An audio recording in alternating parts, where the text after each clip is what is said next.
पहला मैसेज तो तहरीक इंसाफ के सेंट्रल ऑफिस से ये है कि इंशाअल्लाह ख़त्म नबूत और हुर्मत रसूल सल्लल्लाहु अलैहि वसल्लम पे कोई कॉम्प्रोमाइज़ नहीं होगा। इमरान खान जब वज़ीर आज़म थे, अमरीका जाके सहूनियों की कछार में घुस के वहाँ उन्होंने ये जंग लड़ी है हुर्मत रसूल सल्लल्लाहु अलैहि वसल्लम की। और हम तहरीक इंसाफ की तरफ से एक तो बहुत ही इस पे स्ट्रॉन्ग हमारा और तमाम मुसलमानों का कि इंशाअल्लाह चाहे कुछ भी हो जाए 1 इंच भी इस पे कॉम्प्रोमाइज़ नहीं। दूसरी बात, जिस मकसद के लिए आज हम यहाँ पे इकट्ठे हुए हैं वो ये है कि कौम के हक पे एक डाका डाला गया है। गरीब आदमी के पास इस मुल्क में आखिरी हथियार उसका वोट है।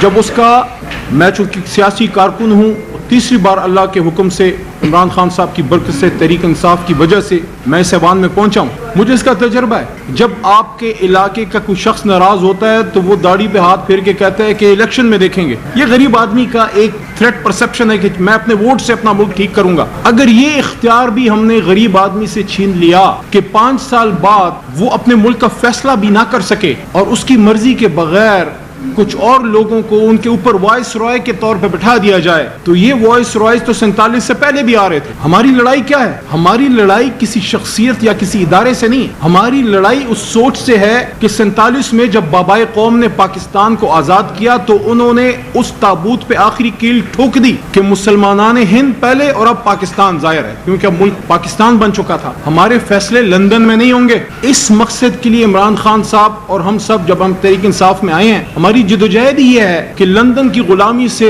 आजाद होके हम वाशिंगटन की गुलामी में नहीं जाएंगे और ना तल अबीब और इसराइल की।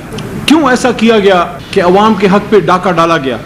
मेरी परसों तरसों आलमगीर खान कराची के हमारे XMNA से बात हुई। बड़े अफसरदा लहजे में उन्होंने मुझे बताया कि 1 लाख से ज्यादा उनका वोट था, 1,17,000 है, 1,15,000। वो मिन्हा करके जो शख्स 10-15,000 जिसका वोट था उसको जितवा दिया गया। आप कैसे ऐसे कर सकते हैं? ये कौम के साथ मजाक कैसे आप ऐसे कर सकते हैं? अगर हमने यही करना है तो फिर सवाल ये पैदा होता है कि इतने अरबों रुपए क्यों लगाए गए? हमारी 80-80 और 85-85 साल की खवातीन, बुजुर्ग, व्हील चेयर्स पे बैठे लोग लाइनों में 8-8 घंटे खड़े होके उन्होंने जो वोट डाला है वो किस लिए डाला है? अगर हमने यही करना था और अगर हमने फॉर्म 47 पे लोगों को जिताना था तो फिर इतने बड़े प्रोसेस की क्या जरूरत थी? ये जो अभी हमारी बहन है, मुझे उनसे कोई जाती अनाद नहीं है, हमारी सियासी हरीफ है, लेकिन मेरा सवाल है ये जो बलूचिस्तान में आपने किया है वही आपने पंजाब में कर दिया। मरियम नवाज शरीफ साहिबा कल वजीर आला का उन्होंने ओथ उठाया है, मैं उनको मुबारकबाद जरूर देता। मैंने उनके वालिद मोहतरम मियां नवाज शरीफ साहब को 2013 में मुबारकबाद दी थी जब वो वजीर आजम बने, ऐवान में पास जाके हाथ मिला के मुबारकबाद दी।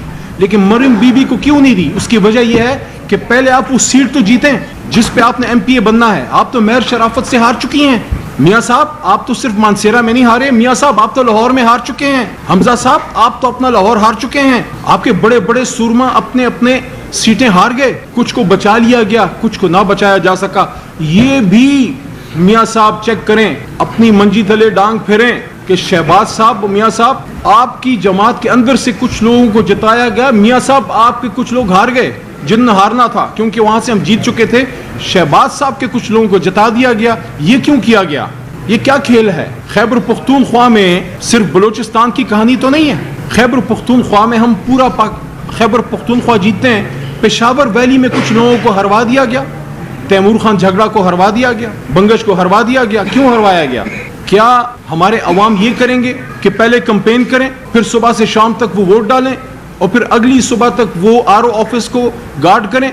देखिए, हमें पाकिस्तान को आगे ले जाना है। आखिरी बात करूंगा, पाकिस्तान को आगे ले जाने के लिए हमने आज एक नया इमरानी मुआहिदा करना है और वो इमरानी मुआहिदा ये है कि हर किसी ने अपना काम करना है। एक तो सियासतदानों को ये दरख्वास्त है कि ये आपके घर की लड़ाई नहीं है, ये इख्तिदार के संगासन पे जाती लड़ाई नहीं है, ये अमानत पाकिस्तान के 25 करोड़ अवाम की है। अवाम जिसको चाहेंगे, जब उसको मैंडेट उन्होंने दे दिया, उनको मौका मिलना चाहिए। सिंध में अगर पीपल्स पार्टी का मैंडेट है, अगर है, क्योंकि अभी हमारे माइनॉरिटीज के हमारे एक भाई मुझसे मिले तहरीक इंसाफ के, जो माइनॉरिटी सीट पे तो आना चाह रहे हैं लेकिन वो आजाद इलेक्शन भी लड़े हैं तहरीक इंसाफ से, वो वहां सिंध से जीत गए हैं। सिर्फ नून लीग का मसला नहीं है, पीपल्स पार्टी और वहां MQM का देखें कि कराची का मैंडेट हमारे पास है। चीफ इलेक्शन कमिश्नर साहब से मेरा सवाल है, हाफिज नईम साहब ने जो सीट वापस की है, आप लोगों ने इसकी इन्वेस्टिगेशन की? चीफ जस्टिस ऑफ पाकिस्तान से मेरा सवाल है, इल्तिजा है, दरखास्त है, वो भी मुअद्दबाना, कि जो कमिश्नर रावलपिंडी ने राज अफशा किए। देखिए, सच वो होता है आखिरी बात जो पहली बार कहा जाए, बाद में तो मसलहत होती है। हर किसी के बच्चे हैं, कोई ना कोई किसी न किसी जगह पे कॉम्प्रोमाइज हो जाता है।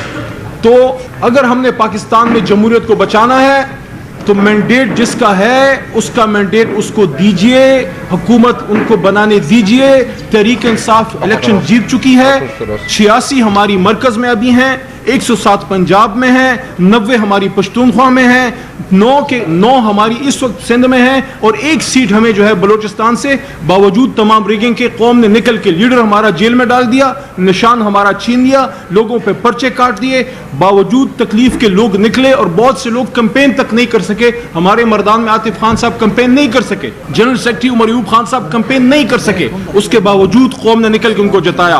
तो आखिरी बात दोबारा ये कह रहा हूं, अगर जमहूरियत से मुल्क को चलाना है तो जिस तरह बदन के लिए रूह की अहमियत है उसी तरह जमहूरियत के लिए मैंडेट के तकद्दुस की अहमियत है। अगर आपने जमहूरियत से मैंडेट का तकद्दुस निकाल दिया तो फिर उसके बाद ये एक लाश बन जाएगी और लाश का मदफन जो है वो फिर पार्लिमान नहीं, वो फिर कब्रिस्तान होता है। खुदारा पाकिस्तान की जमहूरियत को आप जिंदा दरगोर ना कीजिए। मैं आखिर में फिर यही बात करता हूँ, बलोचिस्तान हमारा दिल है, हमारी जान है और बलोचिस्तान को कौमी धारे में आने दें। उन लोगों ने जो मैंडेट दिया है तहरीक इंसाफ को, वो उनको ऑनर कीजिए, क्योंकि हम किसी मजीद नुकसान के मुतहम्मिल नहीं हैं। पाकिस्तान जिंदाबाद, इमरान खान साहब और पाकिस्तान के अवाम पाइंदाबाद। जी सर।